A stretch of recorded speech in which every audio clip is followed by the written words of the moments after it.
G'day guys and welcome to Aussie English. My objective here is to teach you guys the English spoken down under. So whether you want to speak like a fair income Aussie or you just want to understand what the flippin' hell we're on about when we're having a yarn, you've come to the right place. So sit back, grab a cuppa and enjoy Aussie English.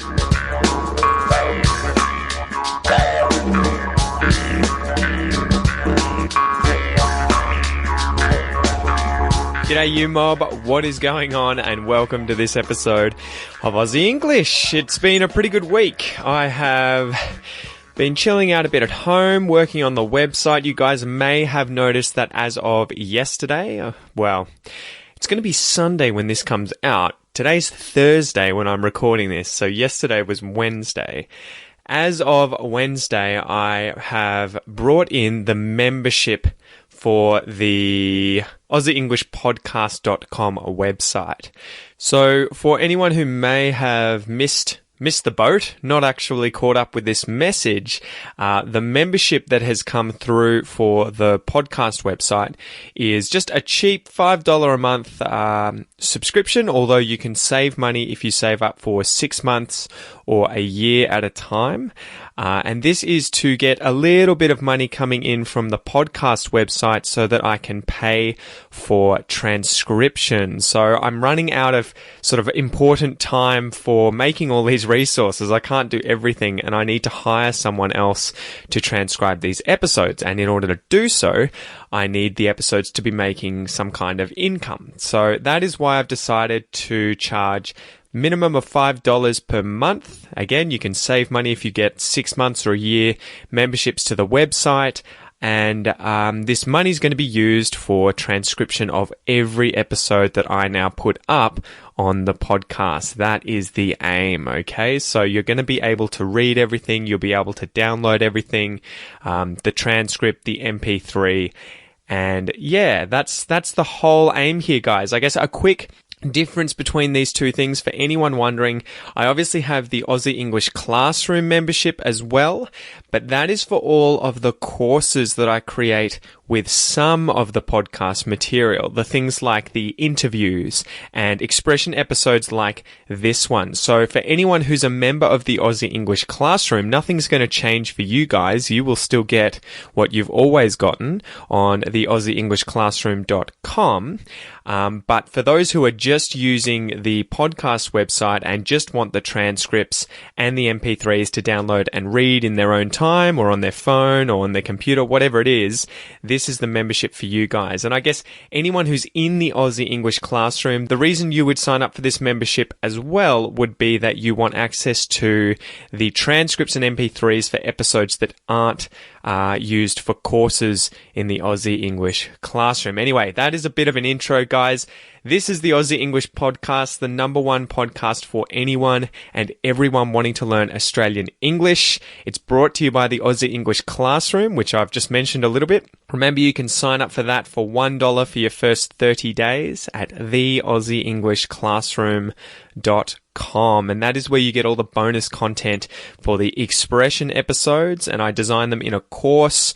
You get videos at the moment where I go through bonus vocab, bonus expressions, and how to improve your pronunciation and connected speech. So if you want all the bonus content, if you want to complete these episodes as courses online on a weekly basis, as well as get access to the previous courses, then go to the AussieEnglishClassroom.com.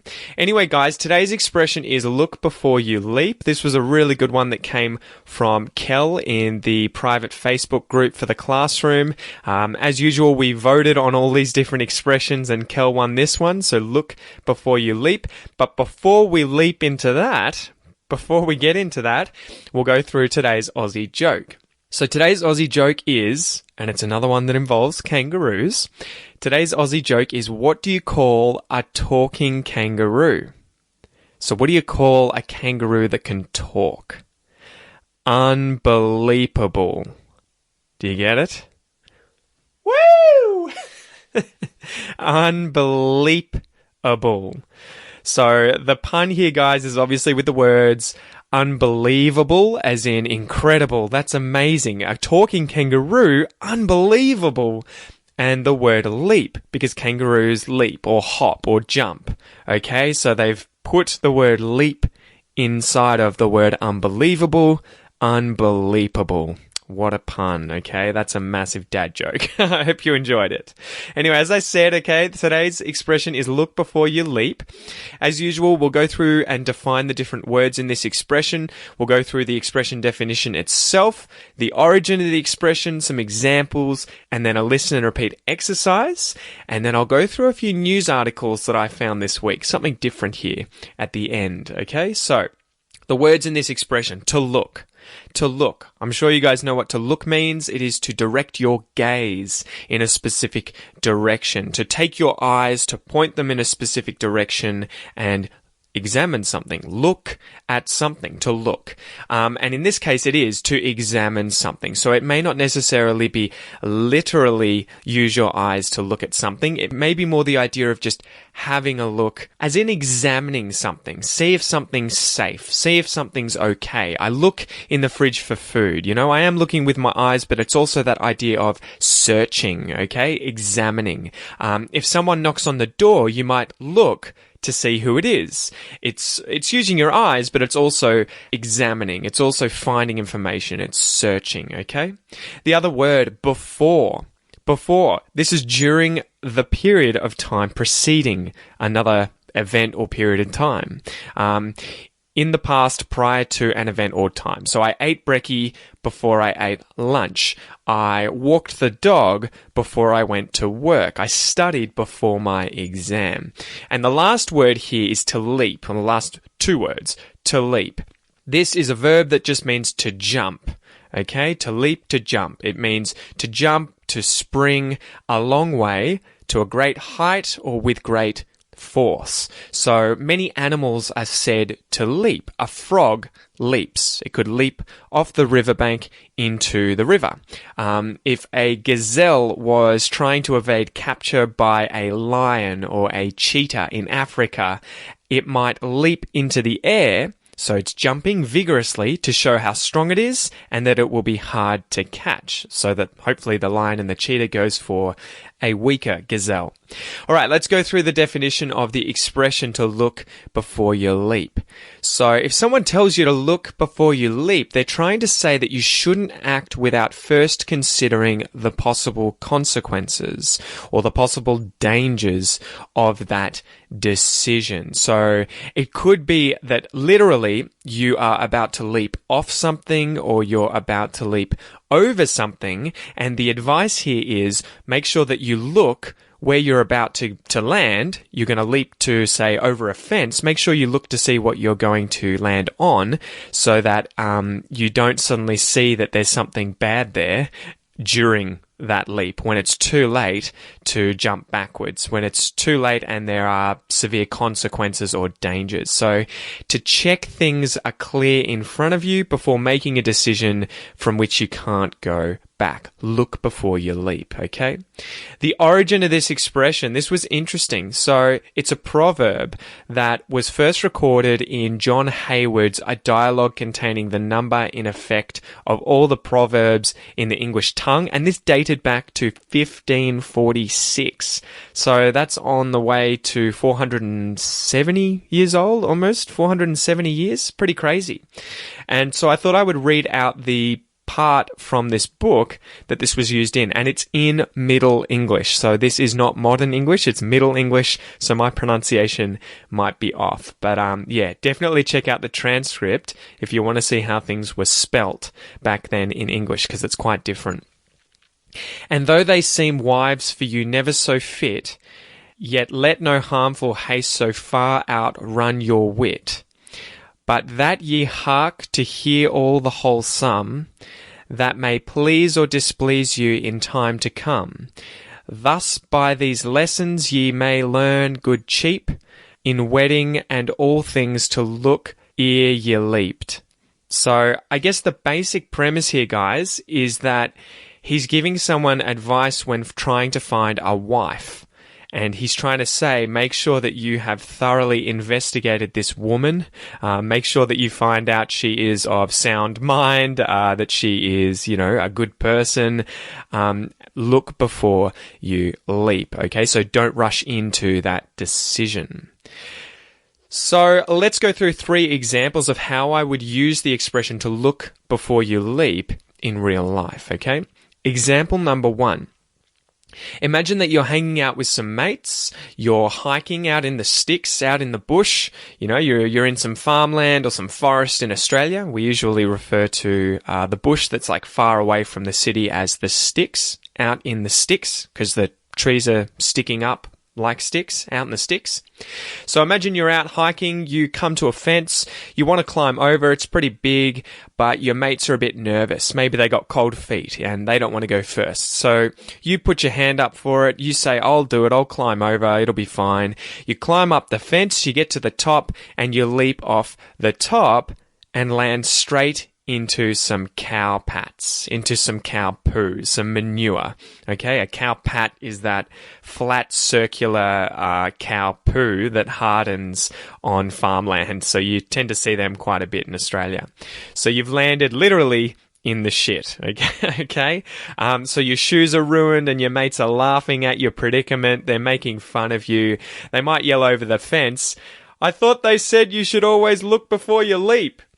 So that might be some sound advice that they give you. Look before you leap, because in this case you climbed over the fence, leapt over, and landed in some cow shit.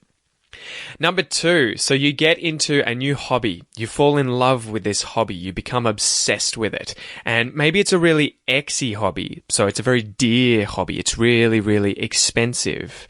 Exy. So maybe it's something like fishing or boating or 4-wheel driving or skiing or snowboarding.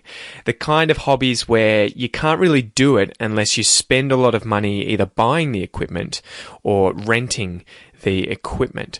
So as a result, you really rush into things because you're so passionate about it, you're so into it, and you decide you're going to get all kitted out, you're going to get all the equipment that you need to do this hobby, and instead of taking things slowly and say, renting some gear or buying some second-hand gear, you lash out thousands of dollars, you spend thousands of dollars on all the new gear required. If it was 4-wheel driving, maybe you've bought a car, you've raised the suspension, you've bought a fridge to go in the car, all this related paraphernalia, pieces and parts and things you need in order to do this hobby.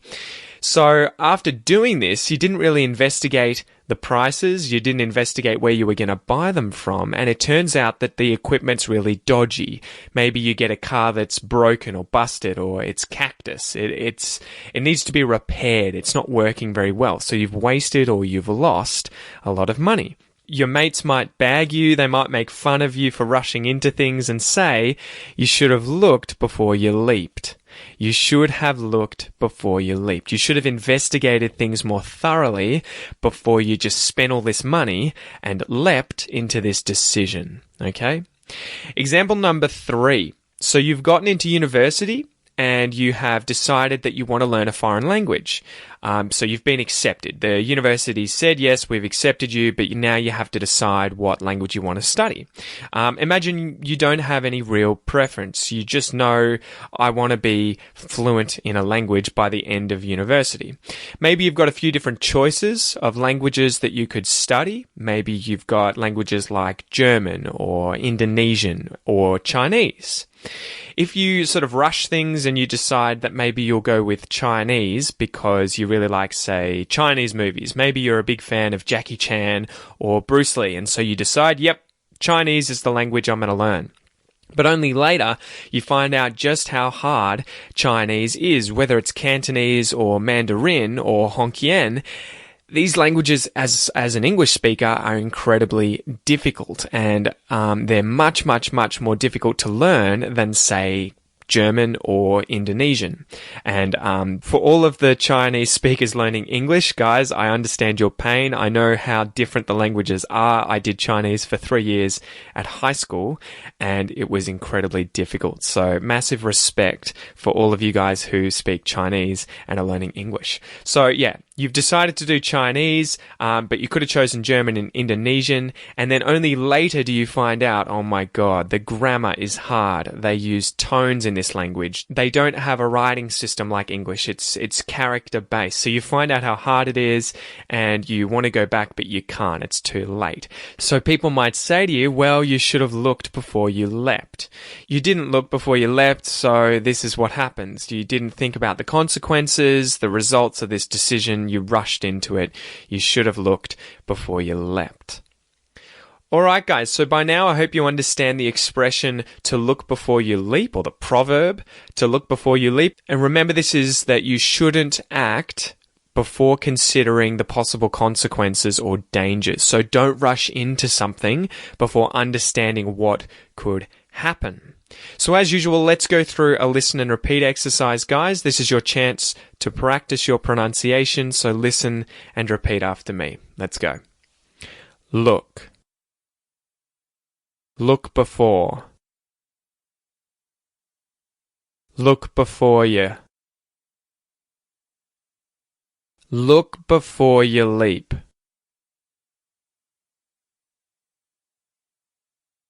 Look before you leap. Look before you leap.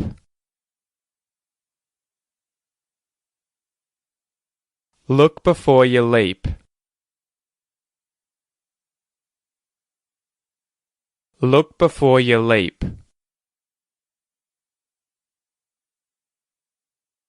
I should have looked before I leapt.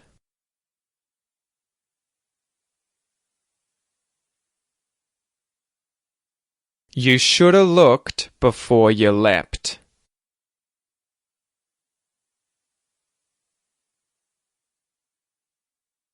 He should have looked before he leapt.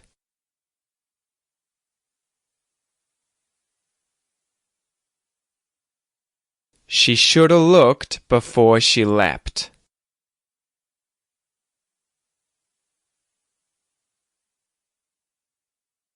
We should have looked before we leapt.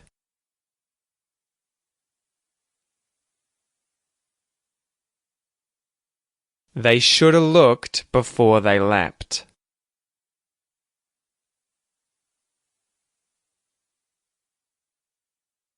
It should have looked before it leapt.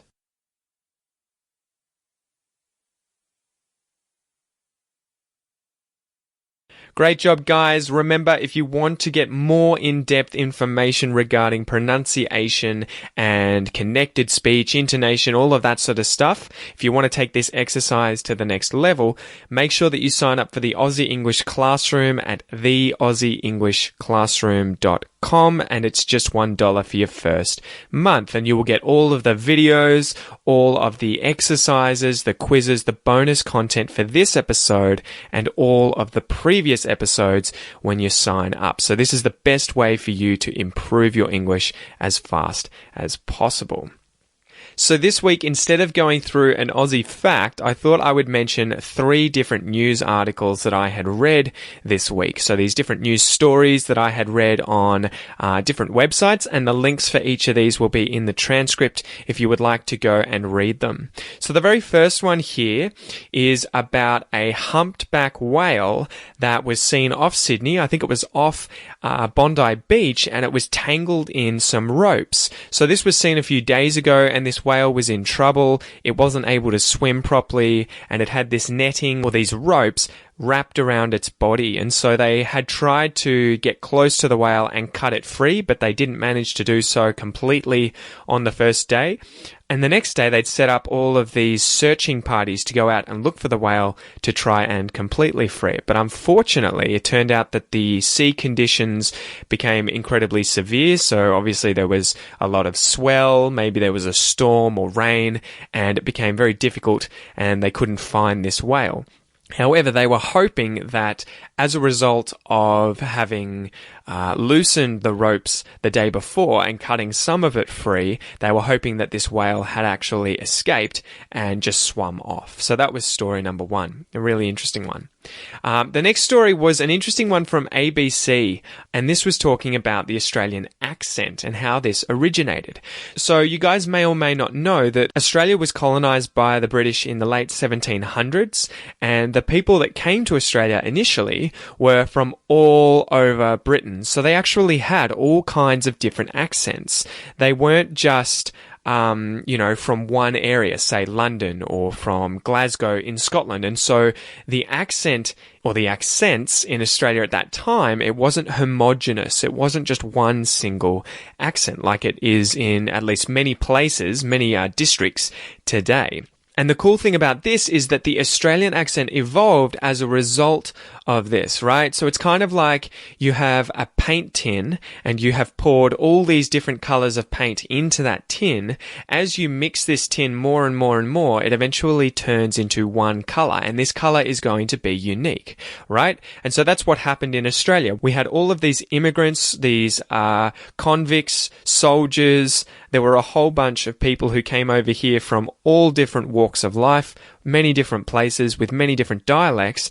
But as they had children, the children started to speak the same as one another. So even though they would have had parents who spoke with different accents, the children, as a result of wanting to fit in with one another, get along, homogenized their accents. So the accent of Australia and of any other place in the world, at least that was colonized, places like New Zealand, America, and Canada, a lot of the time, the children are the ones who actually created the accent. So their parents had all kinds of different accents, and then the children, or the following generations, eventually all kind of settled on a common accent. So I found that really cool, that the children of convicts and migrants and soldiers were the ones who actually designed or created, whether they knew it or not, the Australian accent. The very last story here that I wanted to share with you guys was this crazy story about some Egyptian antiquities being uncovered during a Sydney house cleanup, and these were donated to a university. So it turns out that this lady donated all of these Egyptian antiquities, so all of these old objects from Egypt, I think about 1,000 years BC, they were donated to a museum in Australia. So these were actually taken from Egypt in, I think, the First World War by the grandfather of this woman who donated these. And he had gone over there and bought them as artifacts during the First World War. And so it was crazy that a little house in Australia had things like a mummified cat and some bronze Roman coins, some scarab beetles, some small amulets, all of these things from Egypt, first millennium BC, in this Australian house. And it turned out that these were all authentic when they were donated and tested. So I hope you enjoy this episode, guys. I hope you enjoy the way that I talk about 3 different news stories there at the end instead of an Aussie fact this week. Just thought I would try something a little bit different. Don't forget, if you want access to the transcripts and the MP3s for the website, that you can download them if you sign up to be a member, guys. That is on the website. Just go to theaussieenglishpodcast.com and click on sign up. So it's only $5 a month, or you can get a 6-month or yearly membership, guys. And this is going to help me transcribe these episodes for you, for everyone who wants to read and listen to this podcast and learn English even faster. Anyway, guys, thank you so much for joining me. I hope you have an amazing week, and I will see you later. Catch ya. G'day, mate. Thanks for listening to this episode of the Aussie English podcast. If you wish to support the podcast and help me keep bringing you content, you can do so via my Patreon page. Remember, it's my mission here at Aussie English not only to help you understand Australian English, but to speak it like a native. If that's your goal, make sure you enroll in the Aussie English Classroom, guys, where you'll get all the bonus content for today's episode designed to improve your English even faster. Have a ripper of a day, and I'll see you in class.